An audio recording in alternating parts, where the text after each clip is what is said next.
Hello दोस्तों, आज मैं आप लोगों को एक जादुई टोकरी की कहानी सुनाने जा रही हूँ। दोस्तों, आपने कहानी तो बहुत सुनी होगी अपनी लाइफ में, लेकिन ये कहानी थोड़ा इंटरेस्टिंग है जिसे मैं आज आपको सुनाने जा रही हूँ। गांव के एक छोटे से घर में रीमा नाम की एक लड़की अपनी माँ के साथ रहती थी। रीमा मेहनती और दयालु थी, लेकिन उसकी आर्थिक स्थिति बहुत खराब थी। एक दिन रीमा जंगल में लकड़ियाँ बीनने गई। वहाँ उसे एक बूढ़ी महिला मिली जो भूखी थी और थकी थी। रीमा ने अपनी रोटी का टुकड़ा महिला को दे दिया और कहा, दादी, आप इसे खा लीजिए, मेरे पास इससे ज़्यादा कुछ नहीं है। बूढ़ी महिला ने मुस्कुराते हुए कहा, तुम्हारी दया ने मेरा मन, मेरा दिल जीत लिया। बेटी, तुम्हारे पास जो कुछ है वह बांटने की भावना तुम्हें बड़ा इनाम देगी। यह लो, यह जादुई टोकरी तुम्हारे जीवन को बदल देगी। रीमा ने देखा कि महिला ने उसे एक साधारण सी टोकरी दी। रीमा थोड़ी निराश हुई, लेकिन उसने महिला का धन्यवाद किया और टोकरी लेकर घर आ गई। घर पहुंचकर उसने टोकरी को एक कोने में रख दिया और सोने चली गई।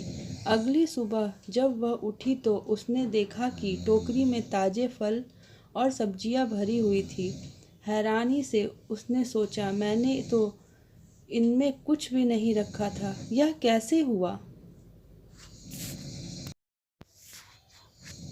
रीमा ने अपनी माँ को बताया। उन्होंने फल और सब्जियां बेचने का फैसला किया।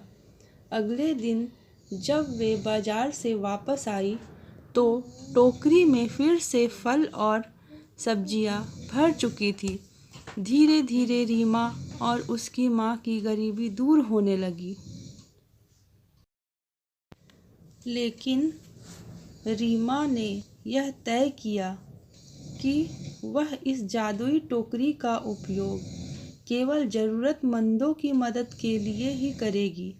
वह रोज़ गांव के गरीब लोगों को फल और सब्जियां बांटती। गांव के लोग उसकी दयालुता की सराहना करने लगे। एक दिन गांव के लालची जमींदार ने इस टोकरी के बारे में सुना। उसने रीमा से टोकरी छीनने की योजना बनाई। उसने रीमा के घर जाकर कहा, यह टोकरी मेरी है, इसे मुझे वापस दो, नहीं तो मैं तुम्हें गांव से बाहर कर दूंगा। रीमा डर गई, लेकिन उसने शांत रहते हुए कहा, जमींदार साहब, अगर यह आपकी है तो आप इसे ले जा सकते हैं। जमींदार टोकरी लेकर खुश हुआ और अपने घर चला गया। लेकिन जैसे ही उसने टोकरी खोलने की कोशिश की, टोकरी ने फलों और सब्जियों की जगह कंकड़ और कीचड़ उगलना शुरू कर दिया। जमींदार डर के मारे भाग गया। इसके बाद टोकरी खुद ब खुद रीमा के घर लौट आई। रीमा समझ गई कि यह टोकरी केवल अच्छे और दयालु लोगों की मदद के लिए ही बनी है। उसने इसका उपयोग गरीबों की भलाई के लिए जारी रखा। धीरे धीरे गांव खुशहाल हो गया और रीमा और उसकी दयालुता के लिए सभी ने उसे सराहा। वह जादुई टोकरी अब एक प्रेरणा की प्रतीक बन गई थी।